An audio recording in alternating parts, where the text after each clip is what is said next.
Muy buenos días y bienvenidos al webinar Activismo Empresarial, Liderazgo y Reputación en tiempos de crisis. Mi nombre es David Reyes, soy director de Semana Económica y los voy a acompañar hoy en la conducción de este evento que debe durar una hora. Este evento es un webinar que forma parte del Club de la Sostenibilidad, una iniciativa que tenemos desde la prepandemia y en la cual hemos contado siempre con el respaldo del BBVA.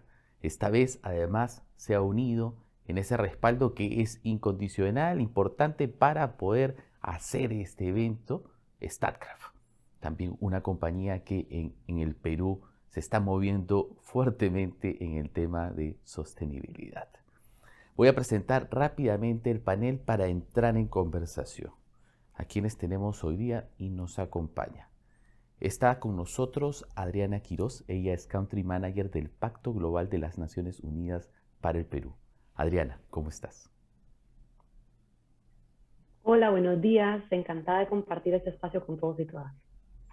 Gracias, Adriana. También está con nosotros Cristina Vitar, ella es socia directora de Acerta. Cristina, bienvenida. Hola David, muchas gracias por la invitación, encantada de estar aquí con ustedes.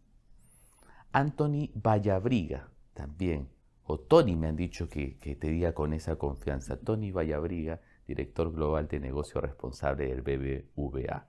Bienvenido, Tony, también. Hola David, encantado de estar aquí y enhorabuena por la iniciativa. Gracias, Anthony. Javier León Calle. Javier es Head de Marketing, Consumer Communications and Corporate Affairs para Perú y Bolivia en Nestlé. Hola Javier, ¿cómo estás? Hola David, buenos días. Muchas gracias por la invitación y encantado de compartir con este panel de lujo. Y finalmente, y como siempre digo, no menos importante, Alejandro Romero, socio y CEO para las Américas de JIC. Alejandro, bienvenido.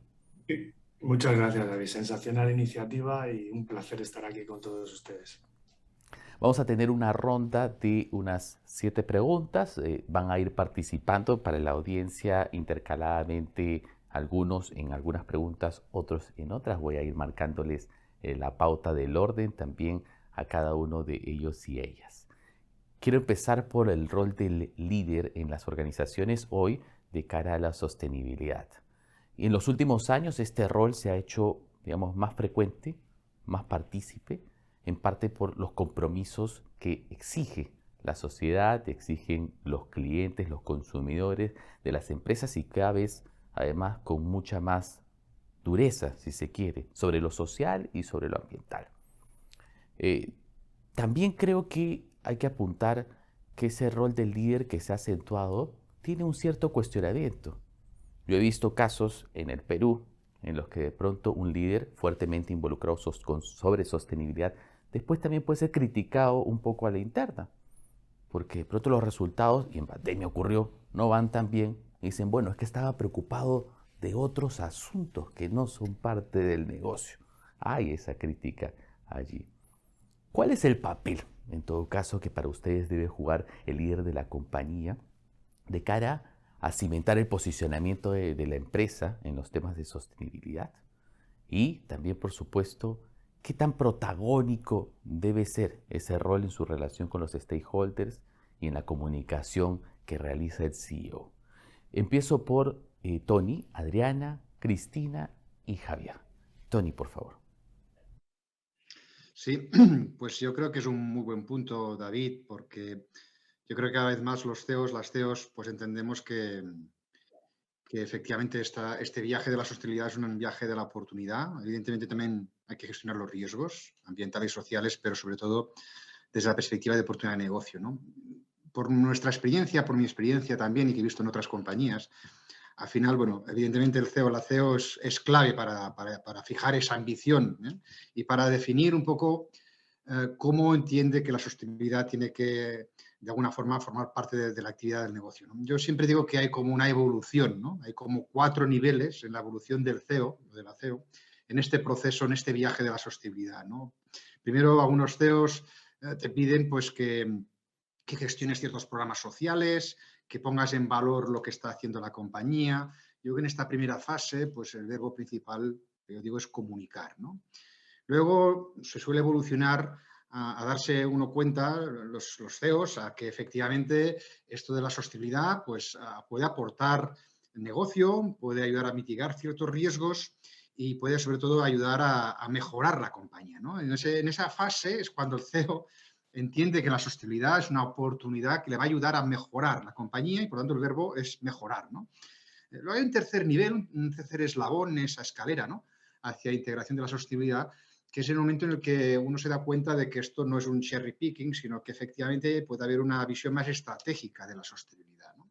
Y es cuando aparecen los planes directores de sostenibilidad y donde se les pide a las funciones de sostenibilidad que hagan planes alineados con la estrategia corporativa del negocio. Y en ese sentido, pues quizás el verbo principal en esa fase es alinear, ¿no? Y ahí hay muchas compañías. Pero hay un cuarto eslabón, que es el CEO o la CEO, que entiende que la sostenibilidad es un componente central de su propósito como compañía, de la estrategia de la compañía y como componente core de la compañía, la sostenibilidad no solo es una palanca digamos, de alineamiento, sino que es una palanca de transformación, ¿no? Por tanto, pasamos a transformar como el verbo principal, ¿no? Entonces, yo creo que el CEO o la CEO es el que debe fijar esa ambición, ¿no?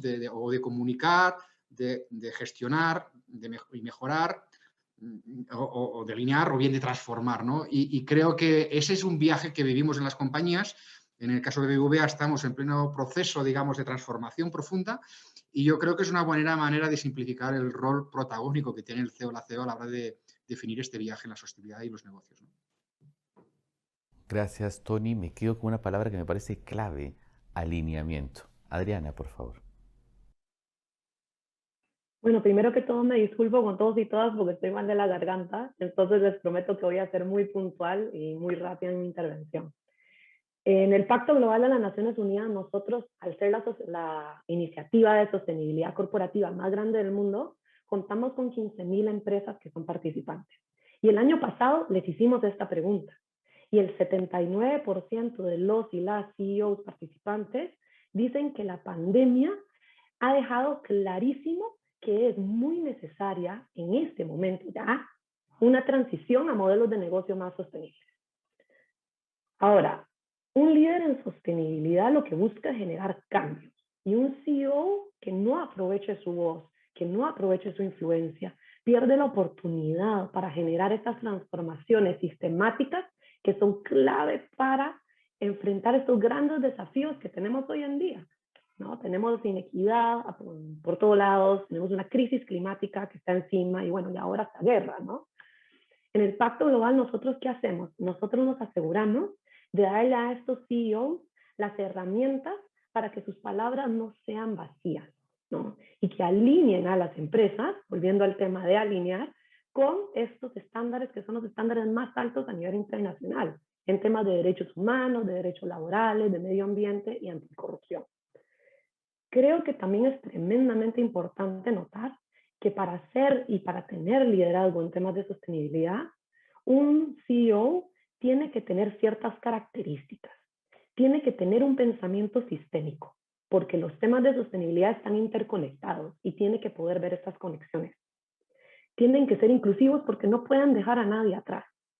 Además de eso, tienen que ser con todo y todo innovadores y disruptivos y enfrentarse con coraje a esas críticas de no estás haciendo nada. Y lo más importante es que tienen que ser capaces de activar la sostenibilidad, no a corto plazo, sino a largo plazo, porque ahí es donde realmente pueden generar la resiliencia y el enfoque de riesgos que es necesario para que el negocio continúe en el tiempo, especialmente en estos momentos de incertidumbre. Me quedo, Adriana, además que con las directrices claras que planteas hacia el final, con el hecho de que existe una oportunidad que es coyuntural a la pandemia. Cristina. Bueno, este es un tema muy, muy relevante en las conversaciones, en los directorios, con los CEOs.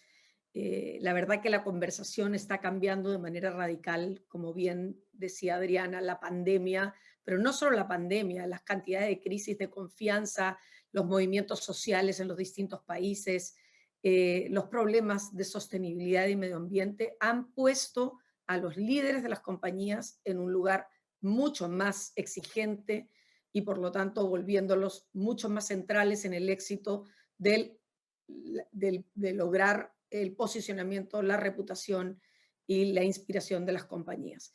Yo creo que los líderes hoy día son fundamentales en la construcción de reputación en momentos tan difíciles. Se requieren, como bien decía Adriana, de líderes mucho más colaborativos, de líderes mucho más involucrados con los distintos stakeholders, más sensibles. En verdad se les pide mucho y se requiere mucho. ¿Por qué? Porque el mundo efectivamente ha cambiado radicalmente. La necesidad, ¿qué es lo que cambia aquí? La necesidad de todos los stakeholders, incluido el mundo inversionista. Los inversionistas hoy día exigen a las compañías tener un plan y una estrategia de ESG que aborde los temas ambientales, los temas sociales, los temas de gobernanza de las compañías de manera mucho más integral de lo que lo hacían antes. Entonces, mi impresión es que aquí la manera en que los CEOs responden a estos desafíos tiene impacto directo en la lealtad y en el crecimiento de su base de clientes, de su capacidad de atraer y retener mejores talentos y su posición con inversionistas, con stakeholders relevantes. Pero el éxito de esa estrategia de un líder se reduce a un tema central, que es su autenticidad. Para que el CEO le vaya bien, tiene que estar alineado con el propósito de la compañía. Y el propósito no es nada más ni nada menos que la razón de existir de las empresas. Es basado en los valores, en lo que las empresas pueden ofrecer a la sociedad en el largo plazo. Y obviamente esto no puede quedar en una declaración de intenciones, ni en un papelito, ni en un programa solamente social para las comunidades, sino que tiene que venir acompañado de muchas acciones completas de la compañía en todos sus ámbitos, pero adicionalmente muy importante que ese líder, que se espera del líder, comulgue y esté vinculado con estos compromisos de manera activa. O sea, no sirve para la organización hacer muchos programas y que el líder esté fuera. El líder tiene que ser motivador, inspirador de cara a sus colaboradores, hacia la comunidad en la que opera, hacia todos los distintos stakeholders. Y eso es prioritario hoy día a la hora de buscar líderes y a la hora también de verlos actuar. Yo creo que los líderes tienen que jugar un rol protagónico importante en también comunicar sus acciones, tanto interna como externamente. No solo con comunicados, sino a través de sus redes sociales, en eventos, en webinars, ser capaces de humanizar el propósito de la marca con las acciones que hacen. Y eso obviamente marca brutalmente y mejora mucho el estándar reputacional de las empresas. Yo creo que los stakeholders hoy día esperan eso de los líderes de las empresas, y obviamente es súper exigente para cualquier CEO que nos escucha, pero desafortunadamente, o para bien de la sociedad, desafortunadamente para los que son CEOs, la vida es un poco más compleja y mucho menos estricta, sino que mucho más de habilidades blandas, que son las que la comunidad está esperando, y mucho más sensibilidad por el planeta, por el país y por las personas. Sumo, Cristina, 2 keywords más, de modo que vamos un poquito mapeando el territorio. Es una exigencia, primero, de las audiencias distintas, y autenticidad. Vamos a discutir además en una siguiente pregunta sobre ello. Javier, para complementar. Gracias, David. No, estoy de acuerdo con los comentarios del panel, pero a tu pregunta de qué tan importante es el rol del CEO, mi respuesta es fundamental, ¿no? El CEO o los líderes de la organización son quienes nos guían, quienes motivan, quienes mueven a nuestras organizaciones a hacer lo que hacemos. Entonces, ese rol es fundamental.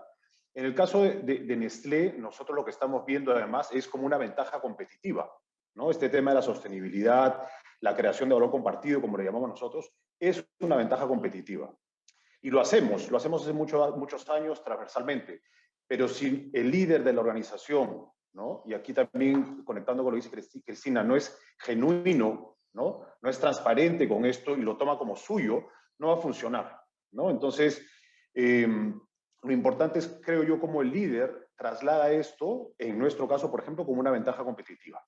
Y cómo nosotros, a través de nuestros negocios, lo vemos como una oportunidad para generar un beneficio a la organización, pero también para generar un beneficio a la sociedad en la que operamos. Pero esto no sucedería o no se llevaría al nivel necesario si el CEO no estuviese en ese rol activo. Gracias, Javier. Cierro contigo con una palabra: ventaja competitiva. Bueno, dos, pero una frase que creo que representa mucho lo que estás diciendo.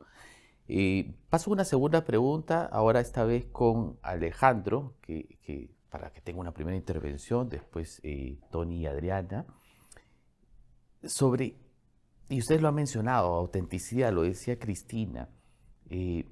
Veo, y ahí les planteo un ejemplo, una empresa que opera en el Perú, pero transnacional. Desde la matriz se le exige sostenibilidad con muchísima fuerza, pero veo un CEO local que ha sido más bien traído para la eficiencia. Entonces, su último interés es la sostenibilidad. Hay un mandato, sí, desde la matriz, fuerte, pero que un poco termina siendo contradicho con los objetivos que se le está planteando al gerente general. Hablaba Javier de ventaja competitiva, por supuesto, y cómo asumirlo como tal en ese contexto. Pero ¿qué tan importante es que este CEO tenga esos convencimientos? ¿Qué tan importante es que esté involucrado realmente, que se crea los pilares de sostenibilidad de la compañía y que los viva como propios? ¿Cuánto de esto tiene sentido para realmente hacer exitosa una estrategia de sostenibilidad? Voy por Alejandro, como les decía, luego por Tony y Adriana. Alejandro, por favor. Bueno, o sea, primero yo creo que vivimos en la época de la ética y no de la estética, ¿no? Por lo tanto, no vale solo con firmar un manifiesto, sino hay que practicarlo, ¿no?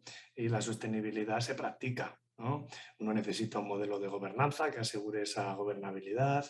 Me uno al comentario de Cristina: necesitas un propósito, necesitas impulsar una agenda de sostenibilidad. Eso tiene que evaluar los riesgos reputacionales o los riesgos operativos que te pueda seguir pasando en el desarrollo normal de tu negocio. Y tienes además que ampliar todo tu enfoque de compliance y tu área de compliance para ver que esto se cumpla, ¿no? Ya en la descripción de lo que significa ser un CEO, esto ya son skills o habilidades o capacidades que van intrínsecas en la descripción del puesto. Es igual que antes un CEO pues tenía que ser un buen financiero, no podía decir: no, es que a mí no me gustan las matemáticas o no me gustan los números. Bueno, pues ahora un CEO no puede decir: no me gusta la comunicación o no me gusta tener una identidad digital, ¿no? Por lo tanto, David, en esta época de la ética y no de la estética, es mucho más importante el story doing que el storytelling, ¿no? Y las compañías necesitamos practicar efectivamente lo que es nuestro modelo de propósito, si no te legitimas en el territorio, o en un territorio tan importante como es el territorio de la sostenibilidad. Y eso lo desarrolló con el real compromiso social, ¿no?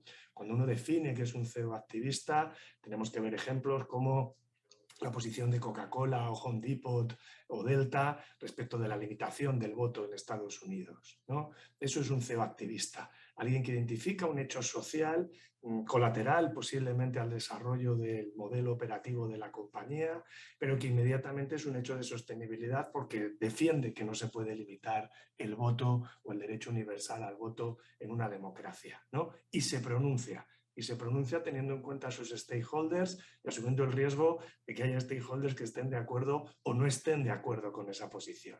Esa es la manera de legitimarse y pasar al story doing del storytelling. Ética por sobre estética, story doing por sobre storytelling. Gracias, Alejandro. Tony, por favor.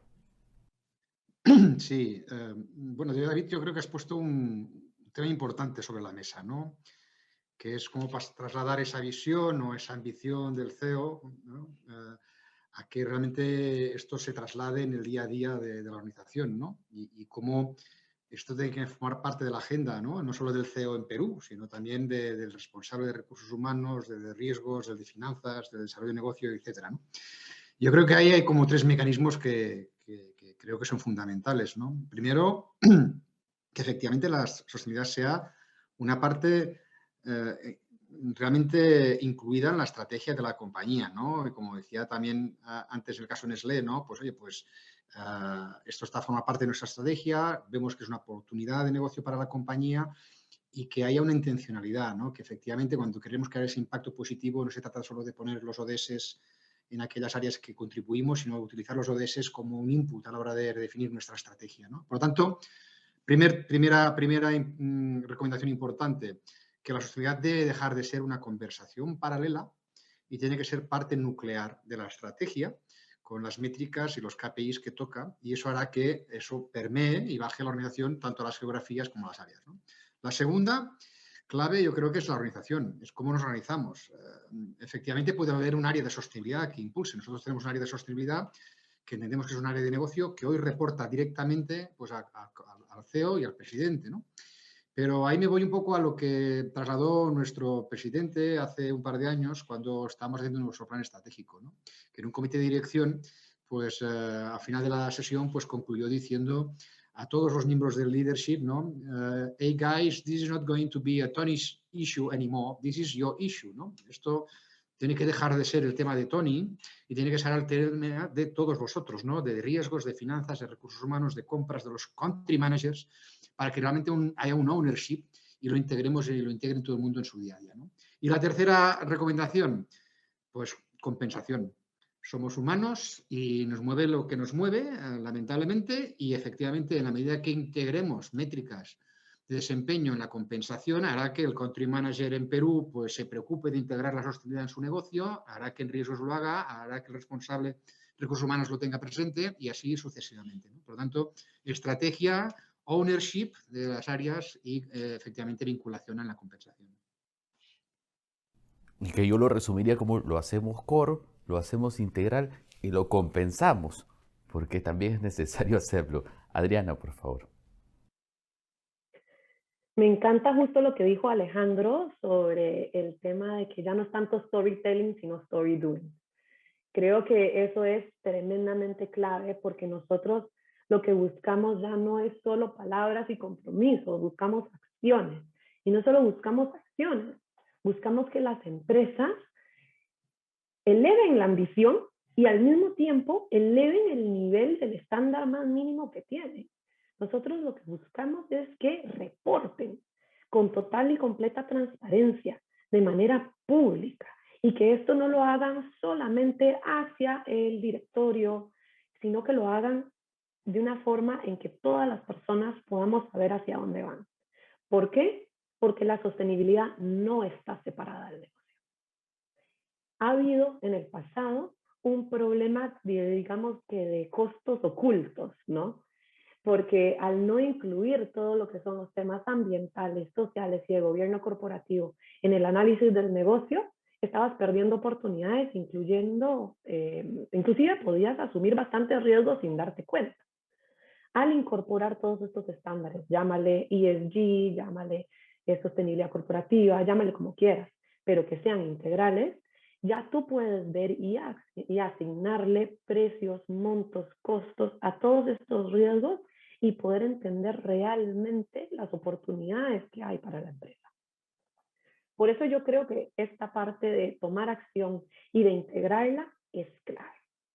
Además de eso, yo creo que es tremendamente importante el tema que estábamos hablando de la intencionalidad. La reputación hoy no se construye sin sostenibilidad. Y ahí es donde tiene que haber una intención real y auténtica de los y las CEOs para incorporarlo en su estrategia.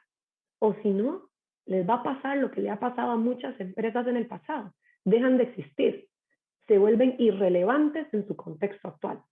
Lo que nosotros buscamos con la integración de la sostenibilidad es generar resiliencia y que estas empresas, al hacer las cosas bien, puedan generar muchísimos más años en su existencia. Gracias, Adriana. No hay reputación sin sostenibilidad, sin duda. Y aquí paso a la siguiente pregunta. Creo que tampoco hay reputación si no hay coherencia. Y ya hablábamos un poco de eso cuando hacían referencia a ambos, Alejandro y Adriana, al story doing y al storytelling.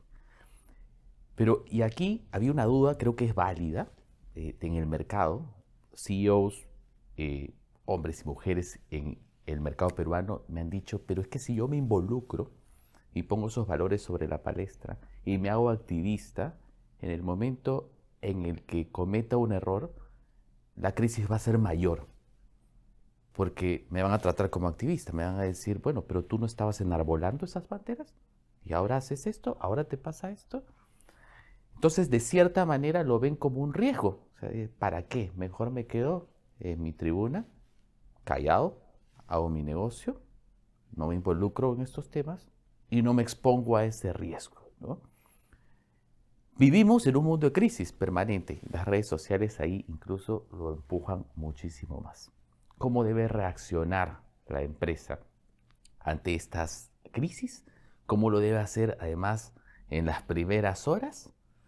¿Y qué papel además juega el líder allí, en esas primeras horas de crisis? Doy pase a Cristina y luego a Javier. Cristina.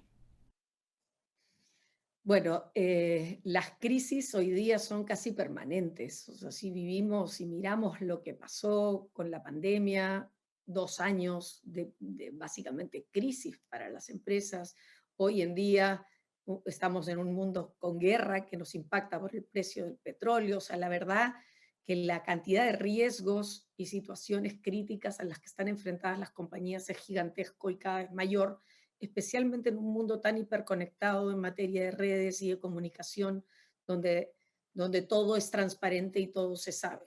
Entonces, mi mirada frente a las crisis, qué hacer y cómo enfrentarlas, es básicamente estar preparado, no esperar que te llegue una crisis. Eso es lo primero, ¿no?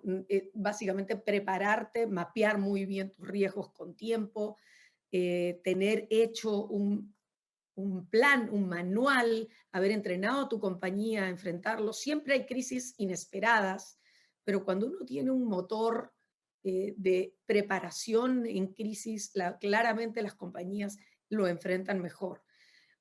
Creo que hay ciertos pilares fundamentales al enfrentar una crisis: rapidez en juntarse, transparencia en los mensajes, o sea, disposición de tu equipo y tu comité de crisis rápidamente a dar la cara, voceros entrenados, transparentes y auténticos, que digan la verdad. Hay veces que no se sabe la verdad, por lo tanto uno puede incluso decir estoy investigando, pero dar la cara rápido, hacerte cargo de los afectados en caso de que los hubieran.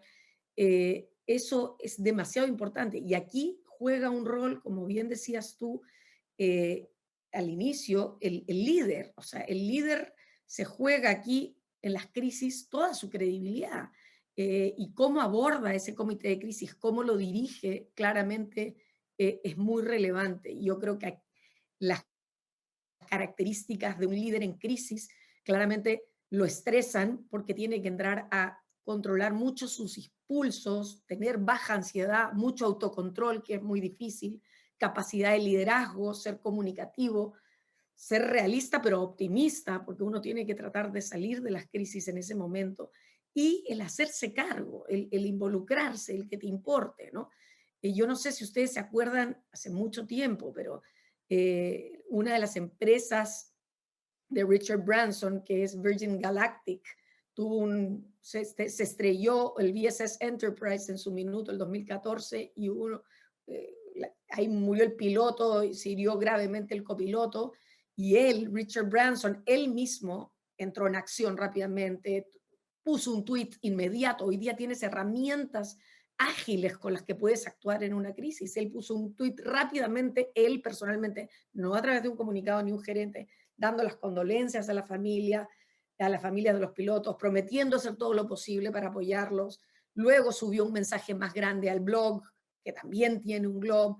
Luego fue al lugar del accidente, él mismo prometió cooperar con la investigación.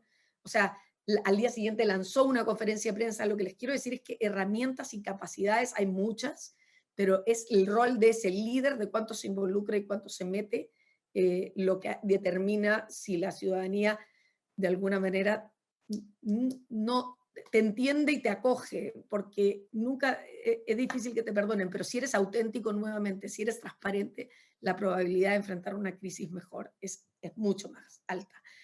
Eso por ahora los dejo al resto. Gracias, Cristina. Me gusta eso del autocontrol y el ejemplo que das de Branson, aunque sí me pregunto allí si Branson está actuando por su cuenta, ¿no? O sea, sin el soporte quizás necesario y si de pronto dio una respuesta acertada esta vez. Pero ¿qué pasaba si es que no tenía el suficiente autocontrol y criterio y de pronto se mandaba con un tuit por la libre y dejaba, digamos, incluso mal parada la compañía? Porque imagino a Branson, pues también con una personalidad que lo lleva a tomar su propia decisión. Javier, por favor. Gracias, David. No, sobre eso además recuerdo una frase de Obama: no hay mejor improvisación que la que está bien preparada, ¿no? Seguramente estaba preparada. Y Absolutamente. coincido completamente con Cristina de que vivimos en modo crisis ahora constantemente, ¿no? Pero esa preparación y ese trabajo estratégico de la crisis es fundamental. Las vamos a tener, ¿no? Las organizaciones, las compañías, vamos a tener situaciones o incidentes o crisis, ¿no? Pero tenemos que estar listos para manejarlas. Entonces, solamente añadiría lo mencionado por Cristina, un punto, que es aprender. De las crisis tenemos que aprender. Y si tú no cierras ese círculo con un aprendizaje, no sirvió de nada la crisis. Porque la crisis es una oportunidad también. ¿Qué es una crisis? Es un gap entre algo que tú estás haciendo y las expectativas que tiene un stakeholder tuyo, ¿no? Donde se rompió o no se conectó eso, es que suceden estos incidentes o crisis. Entonces, aprender de eso y verlo como una oportunidad para construir a futuro. En una organización que tiene una mirada de largo plazo, sostenible en el tiempo, ¿no es cierto? Tenemos que ir cerrando los gaps que van apareciendo, porque a medida que va avanzando el mundo con el acceso a la información, con la conectividad, van apareciendo más posibilidades de incidentes o crisis. Entonces, lo que tenemos que ir viendo en un trabajo estratégico, esto no se trata de ser bomberos, ¿no es cierto?, es ir cerrando esos gaps y cerrando esas diferencias entre lo que tú estás haciendo y la expectativa que tiene tu stakeholder. Pero tiene que ser preparado, ¿no? Esto no puede ser improvisado, tiene que ser preparado. Hay herramientas, hay dinámicas de trabajo para poder hacerlo y ahí, nuevamente, el rol de líder es fundamental, ¿no? En nuestro caso, nuestra CEO, por ejemplo, lidera el comité de crisis, ¿no? Desde mi rol, yo coordino, organizo y manejo y administro la crisis, pero hay alguien que está ahí con la cabeza fría, ¿no es cierto?, para tomar las decisiones complicadas, ¿no es cierto?, y para soportar al equipo que está trabajando en esa crisis. Un comité de crisis sin la máxima autoridad de la organización, pues no le veo mucho futuro, ¿no? Qué buen concepto, Javier, este del gap entre lo que haces y las expectativas de tus stakeholders. Voy con Alejandro ahora. Hemos visto recientemente quizás nuestra crisis reputacional, empresarial más importante en los últimos tiempos, que ha sido el caso de Repsol y La Pampilla. Y lo que nos topamos en medio de esa crisis es otras empresas que intentaron colaborar, contribuir en el momento y fueron duramente criticadas. Eh, Hay un concepto ahí, greenwashing, y por otro lado la confusión entre de pronto una proactividad positiva que puede ser percibida como oportunismo por parte de una compañía. ¿Cómo hacemos para para definir no solo en lo que me involucro, Alejandro, sino en el cómo me involucro? Es estupenda la reflexión, ¿no? Yo hablaría de legitimación. Lo uno también a lo que ponías encima de la mesa de el riesgo que asume el CEO, si quiere ser ese CEO activista, es el mismo que asume la organización o la compañía para evitar modelos de greenwashing, ¿no? Y es legitimarse, ¿vale? Vuelvo al concepto del story doing, ¿no? Yo no puedo hablar del derecho de los afroamericanos a votar si nunca me he implicado en ese territorio. Las conversaciones se basan en territorios y comunidades. Tengo que entender esos territorios y comunidades y legitimarme, ¿no? Igual que Patagonia puede hablar en sus Footprint Chronicles sobre su reducción del impacto del medio ambiente, porque lo viene haciendo como propósito y como promesa de valor en una industria altamente cuestionada y contaminante como es la textil, ¿no? Y se legitima en un territorio y nos dice no compres más de mis chaquetas porque mis chaquetas son estupendas y duran para toda la vida. Con una chaqueta tienes suficiente. No hace falta que compres 6 o 7 chaquetas de Patagonia, ¿no? Es un proceso. Si quieres, en este caso, impactar desde el punto de vista del medio ambiente, te tienes que legitimar en esa protección del medio ambiente. Si quieres hablar de los derechos LGTBI+, tienes que tener una legitimación en ese territorio. Si quieres hablar de equidad de género, equidad salarial, tienes que tener una legitimación en ese territorio. Y eso, David, vuelve a ser ética sobre estética, vuelve a ser desarrollo del propósito, vuelve a ser story doing, vuelve a ser ejemplo. En ese instante, el CEO no tiene que tener ningún miedo a participar como un CEO activista porque lo hace desde la autenticidad. El riesgo es confundir el hecho de que yo voy a ser activista y no me he legitimado en un territorio, me despierto por la mañana y empiezo a hablar de qué importante es el medio ambiente y luego tengo un derrame petrolífero, ¿no? Bueno, creo que tiene que haber una grandísima coherencia entre lo que digo y lo que hago, y necesito tiempo a la hora de identificar en qué causas me voy a involucrar, donde desarrollo mi activismo, puesto que necesito ser creíble, necesito tener conocimiento, knowledge, necesito tener un discurso, necesito tener un comportamiento, necesito tener ejemplos. Si no, efectivamente, David, corres el riesgo de ese efecto boomerang en el que cuando solo estás pensando en el envoltorio, abres el packaging y no hay caramelo, pues hombre, hay gente que se cabrea claramente, ¿no? Por eso el concepto es legitimación, y eso solo lo consigues en el tiempo, porque desde el punto de vista de la sostenibilidad es la misma clave de que quiero que mi negocio dure 100 años o más de 100 años. No estoy pensando en lo que voy a hacer mañana, sino en cómo mi estrategia de sostenibilidad me permite el superar esa barrera temporal.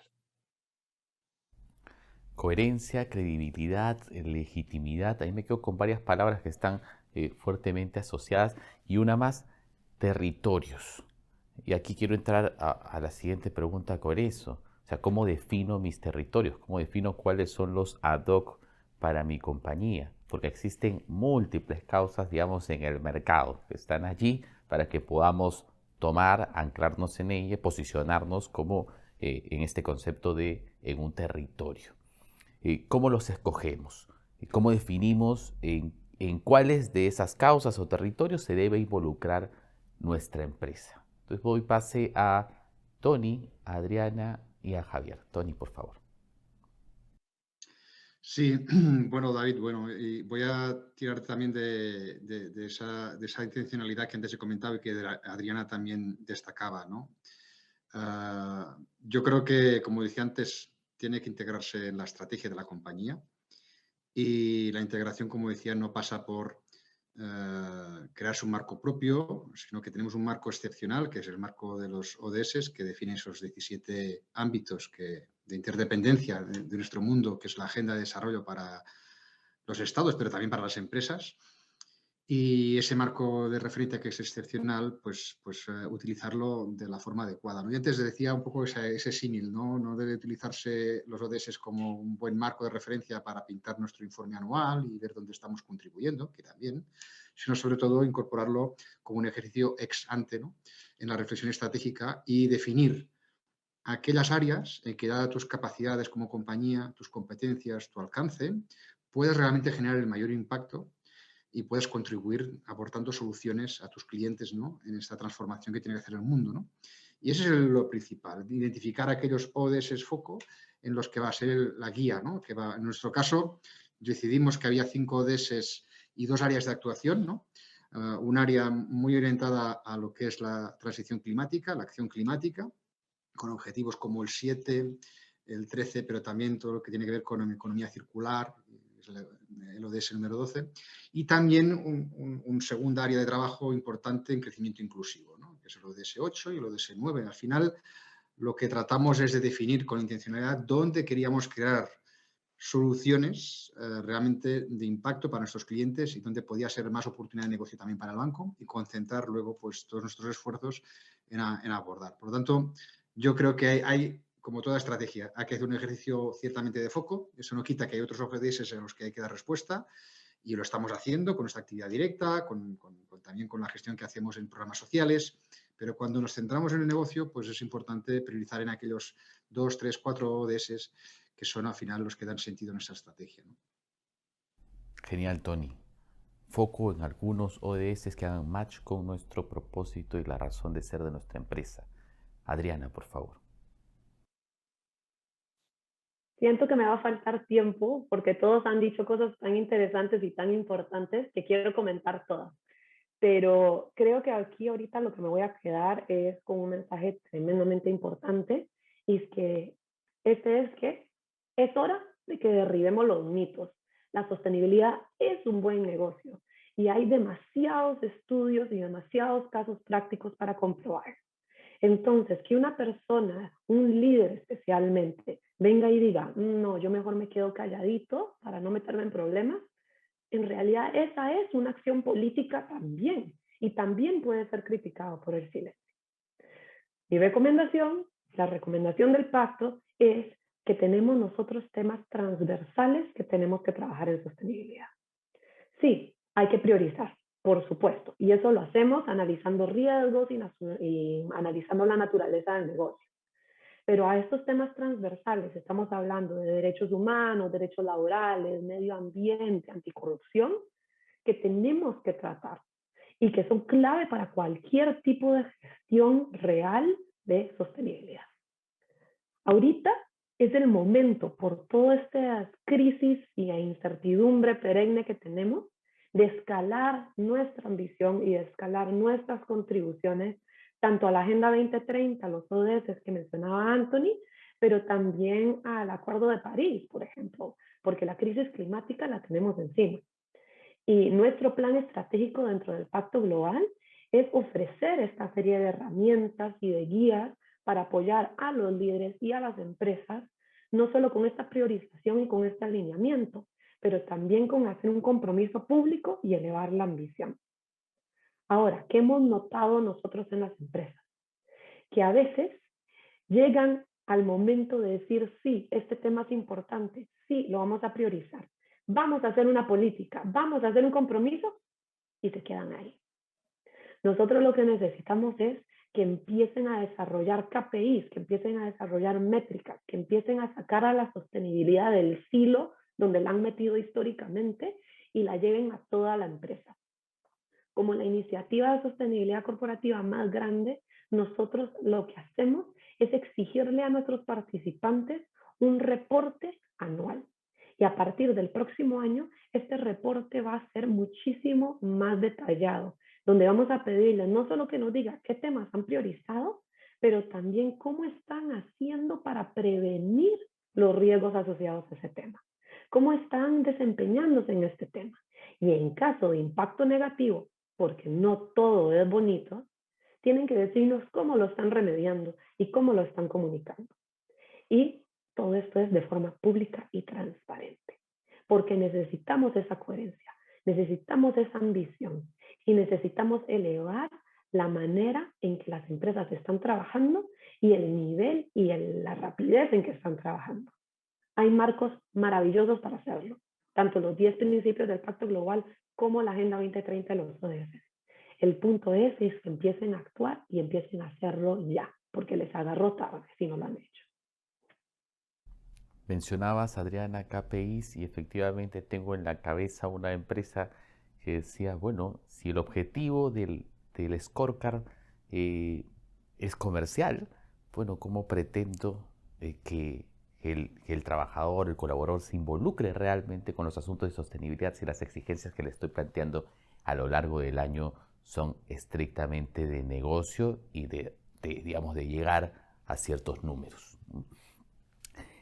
Adriana, Javier, por favor. Gracias, David. No, mira, coincido con lo que dice Tony de que los ODS son un marco espectacular para enrumbar las áreas de trabajo en sostenibilidad de las organizaciones. Y coincido con Adriana en la importancia de reportarlos y de comprometernos públicamente en este marco. ¿Okay? Creo que eso son dos cosas fundamentales. Pero para quienes nos están viendo y escuchando, mi recomendación es dar un doble clic sobre los ODS y entender cómo se conecta con tu operación, con tu negocio. Lamentablemente, las problemáticas en el mundo son diversas y cada día aparecen más, ¿no es cierto? Sin embargo, desde las organizaciones tenemos que empezar a encontrar cuáles son esas batallas donde tenemos ability to win o donde realmente podemos generar un impacto. En una organización como la que represento, ¿no? Me puede llamar la atención, no sé, el tema de la educación, por ejemplo, ¿no? O el poco acceso a bancarización, pero ese no es nuestro rol, ¿no es cierto? Nuestro rol está ligado en el mundo de la nutrición, en el mundo del desarrollo rural, en el mundo de la sostenibilidad medioambiental, y es ahí donde nosotros hemos encontrado esas áreas donde tenemos ability to win y donde podemos generar un impacto positivo en la sociedad. Entonces, los ODS es perfecto, pero hay que dar un doble clic ahí y son amplios. Dentro de ellos podemos encontrar seguramente algún punto de conexión con nuestra operación, con nuestro negocio. ¿Okay? Nuevamente, construyendo sobre lo que dije al inicio de la creación de algo compartido y una ventaja competitiva, ¿no es cierto? Para asegurar la sostenibilidad de nuestro negocio, nosotros tenemos que encontrar, oye, ¿cuáles son esos puntos flacos o críticos en los cuales tenemos que trabajar, en los cuales puedo generar un impacto positivo para asegurar mi éxito como organización, pero el éxito de la sociedad en la que opero también? Doble clic al impacto, digamos, a los espacios donde podemos generar impacto. Cristina, quiero pasar contigo ahora para lo que es la penúltima pregunta. ¿Cómo involucro a los distintos stakeholders? ¿A quiénes los involucro a la hora de emprender este activismo empresarial? Y de pronto, ¿qué herramientas podemos utilizar para trabajar con ellos? Bueno, en todo lo dicho por los otros panelistas, la verdad que todo lo dicho está en función de los stakeholders, que son los que están expectantes respecto del comportamiento y las acciones de las distintas compañías. ¿Quiénes son los stakeholders? Porque uno podría decir, bueno, sí, son mis clientes y mis trabajadores, pero son mucho más.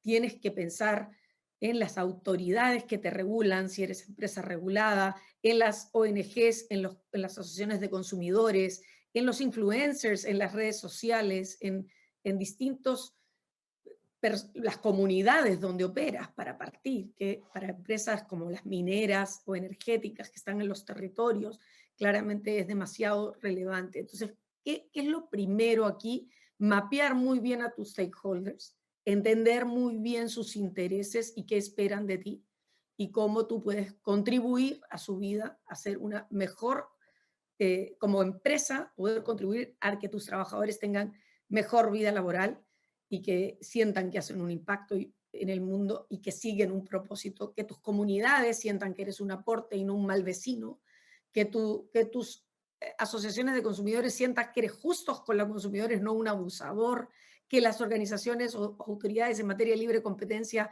piensen que no estás abusando ni coludiéndote.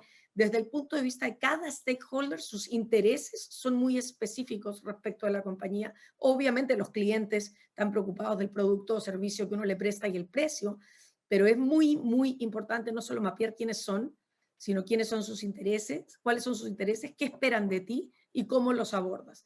Y en armar un plan de relacionamiento y abordaje los stakeholders es un plan sofisticado, porque no es lo mismo. El mensaje y el propósito y la estrategia de la compañía es la misma, pero cómo te relacionas con cada uno tiene que ser específico y distinto y tiene que ser muy, vuelvo, auténtico y transparente en todo. Entonces, y alineado con tus valores, con tu propósito y con lo que la empresa promulga y promete. Entonces, ahí creo que herramientas hay muchas. Esa es la maravilla del mundo de hoy, ¿no? Que ya no tienes solo la bilateralidad o la unilateralidad de la comunicación, sino que a través de las redes sociales tienes bidireccionalidad, tienes distintas plataformas que no son solo el tweet, ni el Facebook, ni el Instagram, tienes podcast, tienes blogs, tienes YouTube, tienes videos, tienes paid content, tú tienes muchas formas de llegar y comunicar y dialogar bilateralmente con los distintos stakeholders. Hay algunos stakeholders con los que la relación es personal, tienes que pedir reuniones, tienes que pasar por protocolo con las autoridades, cumplir ciertas normativas y requerimientos, pero la capacidad de conversar, dialogar, es muy amplia, desde la publicidad de la marca hasta el branded content, el unbranded content y obviamente todas las herramientas digitales que hoy día existen, que son de verdad increíbles y que pueden terminar siendo muy creativas para acercarte a los distintos mundos. Un stakeholder, tu consumidor joven es distinto que el consumidor viejo, las mujeres distintas que los hombres, las comunidades LGTBQ distintas. O sea, uno tiene que específicamente ir a trabajar en el interés y en ese activismo empresarial, la inteligencia y mapeo respecto a esos stakeholders es fundamental. Y se puede hacer muy bien, hay herramientas para mapear y para trabajar con cada uno de ellos bastante sofisticadas. Eso, muchas gracias. Me tomo, Cristina, también un poco la oportunidad que hay allí en los canales digitales para pasar a la que sería la última pregunta con Alejandro sobre este escenario digital y las audiencias que están allí, ¿no? De hecho, buena parte de las crisis que hemos visto en esta pandemia a veces han tenido un inicio de la llama en Twitter y en usuarios que pronto tienen cierta llegada de influencia. Se genera una conversación allí, salta a los medios tradicionales y de pronto se convierte en una crisis amplia que trasciende las audiencias digitales, por supuesto. En este mundo digital, ¿cómo debe cambiar la estrategia de las organizaciones para involucrar a estas audiencias? ¿Y cuál es la relevancia que ves, Alejandro, de estos espacios digitales en las situaciones de crisis actuales? Bueno, pues yo creo que toda nuestra profesión ha cambiado, ¿no? Antes las mejores estrategias de comunicación se basaban en influir en los medios de comunicación, en tener una relación transparente con los medios, ¿no? Vuelvo al concepto ahora mismo de comunidades y comunidades que impactan en una organización y en una compañía en función de esos escenarios de crisis, ¿no? Pero tres ideas que me gustaría dejar encima de la mesa. O sea, una, creo que hay que distinguir entre incidencias y crisis. Creo que utilizamos la palabra crisis como con demasiada profundidad y yo creo que hay muchas incidencias y felizmente menos crisis, porque las organizaciones y las compañías cada vez están más preparadas para lo más importante, que es la gestión de riesgos. Ya cuando estás en la crisis, nadie sale bien parado de una crisis. Puedes minimizar el impacto negativo, pero estás en una crisis. Hay que trabajar para no estar en la crisis y eso se llama gestión de riesgos. Eso hace, David, que tengamos que pasar de modelos de prevención tradicionales a modelos de predicción, ¿vale? La mejor manera de gestionar crisis es entender hacia dónde va una sociedad y evitar esos riesgos. Y eso actualmente se basa en datos, se basa en Big Data, se basa en análisis de datos, se trata en entender las comunidades que impactan en la conversación que te interesa sobre tu propia organización y eso te permite generar un modelo de predicción de qué es lo que crees que va a pasar, con índices de capacidad de acertar, que no se trataría de acertar, sino de entender, comprender y generar una estrategia acorde, pues muy cercanas al 90 o 98% en la mayor parte de los escenarios. Sobre esa parte de análisis de datos, la tercera idea es necesitas tener tus propios canales de conversación, ¿no? Y canales que impacten, canales maduros. Pasamos de conceptos de periodismo de marca o brand journalism a toda la parte de cómo genero un contenido relevante en un multicanal y cómo mezclo las personalidades, en este caso de mis directivos, con un plan también de embajadores y en línea a tener a más colaboradores que creen en el propósito de la compañía, que generan y cohesionan una comunidad. Eso te permite tener una voz relevante para participar en conversaciones de más de 12 millones o 13 millones de mensajes con reach en torno a 500.000 o 600.000 personas. Y todo esto, David, actualmente se basa en datos, en el análisis de esos datos y en generar estos modelos de predicción contra modelos de prevención. Y la organización que no tenga esta estructura organizada está en una peor posición de gestión de sus propios riesgos. Predicción antes de prevención. Entonces voy a cerrar con dos preguntas del público que nos han llegado y que no quisiera dejarlas de lado. Sí les pido participación súper breve de alguno de ustedes, el que quiera responder, por supuesto. La primera de ellas, Oscar Montezuma, que es CEO de Newbox, nos pregunta sobre una posición nueva llamada Chief Value o Chief Vision Officer, que estaría anclada, por supuesto, en la sostenibilidad. Deduzco en la primera línea debajo del CEO, distinta además al CEO, lo aclara. ¿Qué tan relevante podría ser una figura así en las compañías? Esa es la primera pregunta. Y la segunda pregunta de Carlos Calderón, de UTEC, sí es que, ¿por qué estaría, se contradeciría, sí, por qué estaría contradicho la eficiencia con la sostenibilidad? Si es que acaso fuera así. Entonces, esas dos preguntas. La primera es, no sé si alguno de ustedes ha escuchado esta figura de Chief Vision Officer. Tony, por favor.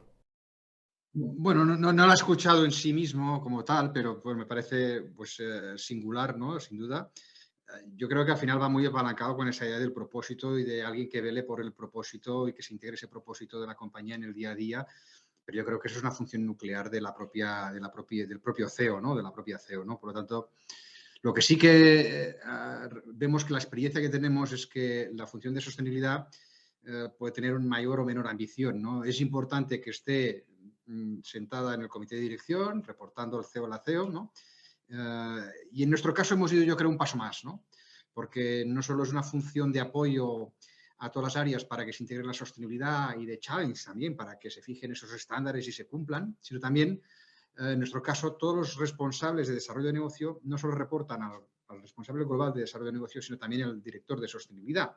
De forma que los negocios están embebidos dentro de la sostenibilidad y es la manera de cómo esto realmente pueda traccionar y realmente se integre en el día a día de los negocios, ¿no? Es una buena práctica que creo que, bueno, pues yo creo que otras entidades ya tienen más desarrolladas en otros sectores, pero que en banca es realmente única, ¿no?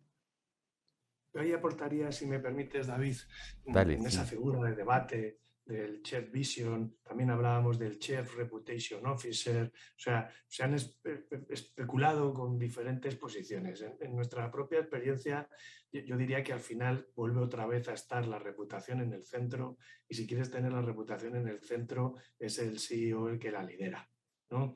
Al final él es el dueño de la reputación, esto es un hecho de liderazgo y de ejemplo. Podemos tener otras posiciones como el Chef Vision o el Chef Reputation o el Chef Purpose, pero desde esa misma perspectiva, al final es la coherencia de la organización la que lleva al éxito.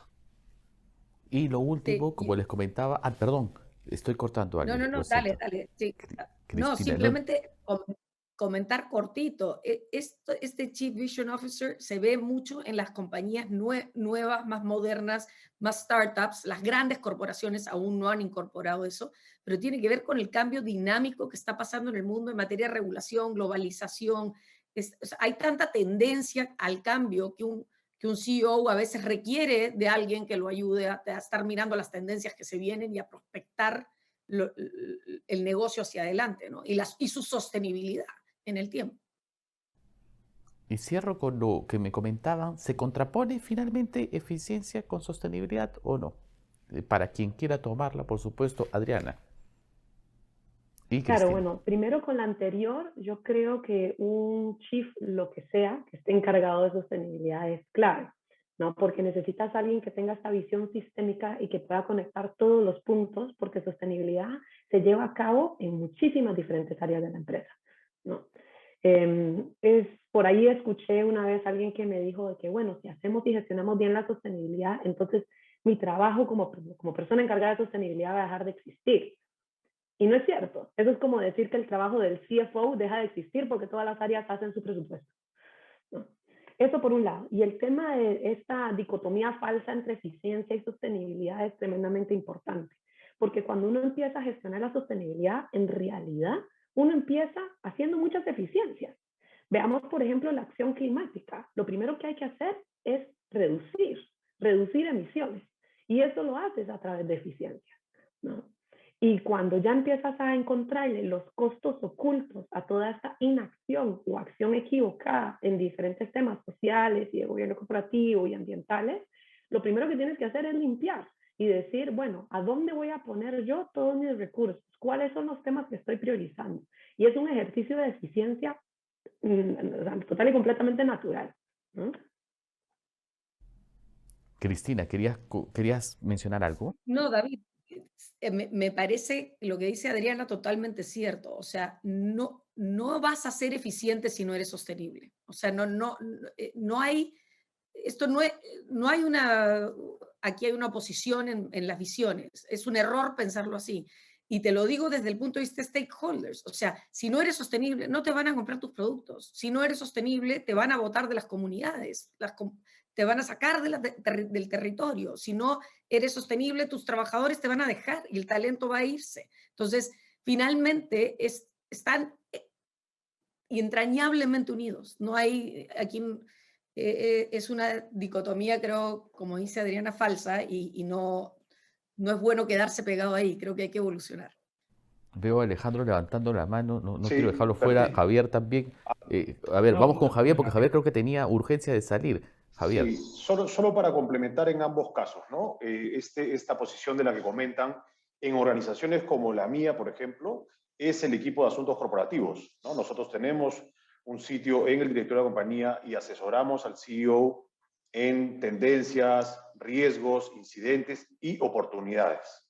Y a ese punto de oportunidades es que conecto con lo de eficiencias a través de la sostenibilidad. Sin duda, la sostenibilidad son eficiencias, ¿no es cierto? Desde un punto muy básico de ahorro en el consumo de agua. ¿Tú consumes menos agua? Pagas menos agua. ¿Tú consumes energía solar? Pagas menos energía eléctrica, ¿no? Entonces, ese es un concepto errado. Y el segundo es una ventaja competitiva, nuevamente.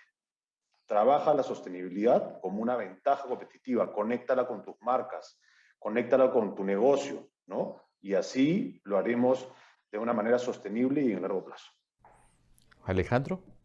Sí, yo solo quería apuntar, o sea, no hay sostenibilidad sin eficacia, porque la sostenibilidad necesita recursos y la eficacia te da esos recursos, igual que no hay eficacia sin sostenibilidad porque se acaba. Entonces yo creo que es un debate ufano, es el yin y el yang y necesitas trabajar en las dos líneas. Gracias Adriana, gracias Cristina, gracias Tony, gracias Javier y gracias Alejandro. Pueden decirle adiós a la audiencia en conjunto porque los tiempos ya Adiós. corren. Adiós, muchas Chao. gracias. Adiós. Muchísimas gracias. Gracias. Muchas gracias, que esté muy bien. Chao. Y gracias a todos y todas que nos han acompañado en esta mañana. Creo que ha sido muy rico para cada uno de ustedes y que se están llevando muchísimo valor. Ese es el objetivo de estos espacios en Semana Económica. Nos vemos en la próxima. Hasta luego.